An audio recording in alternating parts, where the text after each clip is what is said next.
Chicken, boneless chicken, ठीक है। ये मेरे पास बोनलेस चिकन है जो क्यूब कट करी हुई है। ये मेरे पास हाफ केजी मौजूद है। नमक डालेंगे जायके के मुताबिक। थोड़ा सा हम क्रश किया हुआ लहसुन इसमें डालेंगे। ज़ीरा पाउडर ये चला गया तकरीबन 1.5 टीस्पून। पेपरिका पाउडर आपको पता है ये जो बड़ी वाली शिमला मिर्च है रेड वाली, उसको ड्राई करके बनाया जाता है। लेमन जूस तकरीबन 2 टेबलस्पून। दही को हम थोड़ा सा मिक्स कर लेते हैं। हाफ अ कप दही हम इसके अंदर ऐड करेंगे। ऑलिव ऑयल 2 टेबलस्पून, क्योंकि टेंडर करने के लिए हमने कोई ऐसी चीज़ इसके अंदर शामिल नहीं की है जो इसको कोई प्रॉब्लम करेगी। टमाटो प्यूरी हम यहाँ डालेंगे तकरीबन 1 टेबलस्पून भर के, सही है। ये भी इसमें चलेगी। इसको मैं मिक्स कर लेती हूँ। यहाँ पर मैंने स्टिक जो है ना ब्रेक टाइम में बना लिए। सॉस के लिए ये दही मेरे पास यहाँ पे मौजूद है। ये मुझे थोड़ा सा ज़्यादा लग रहा है तो थोड़ा कम कर लेते हैं, ठीक है।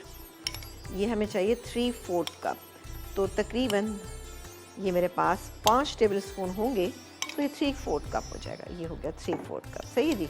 अब इसको अच्छे से हम मिक्स कर लेते हैं। क्रश किया हुआ ये लहसुन ये इसमें चला गया। तिल का पेस्ट या तहीनी पेस्ट जिसे कहा जाता है, 2 चुटकी नमक की डाल देंगे। ये गया नमक। टर्किश शीश के साथ हम इसको सर्व करेंगे। थोड़ा सा एक स्मूथ टेक्सचर लाने के लिए मैं इसको मिक्स कर रही हूँ। अब मैं इसको ग्रिल करूँगी। ग्रिल करने के बाद हम इसको अपने प्लेटर पे किस तरह से सर्व करेंगे ये आप देखेंगे। ये बहुत ही अच्छा सा हमारा तहीनी सॉस जो है वो तैयार हो चुका है। योगर्ट तहीनी सॉस मैं डालूँगी 4 से 5 टेबलस्पून।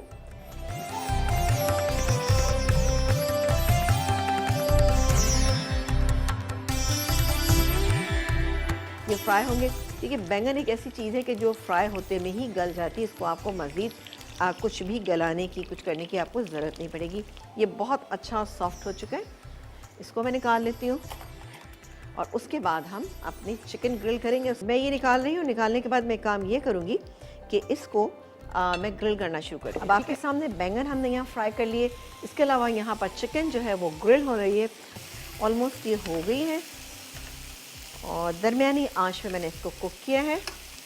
हल्के से मार्क्स आ जाए, स्लो हीट कर दिया मैंने ना। अच्छा, शुरू में बहुत स्लो हीट पे मत कीजिएगा वरना क्या होगा कि ये पानी छोड़ देगी और बिल्कुल सही नहीं रहेगा। मैं एक काम करती हूँ, चूल्हा थोड़ा और स्लो कर देती क्योंकि ऑलमोस्ट हो गई है। ये डन है। ये तो लेमन स्लाइसेस यहाँ रख देते हैं। ये है ऑलिव स्लाइस और प्याज को इस तरह से रखते हैं कि थोड़े से टमाटर जो है ना इसको थोड़ा सा एक कलर ऐड कर दें। इसमें नमक स्प्रिंकल करेंगे तमाम चीज़ों के ऊपर इस तरह से।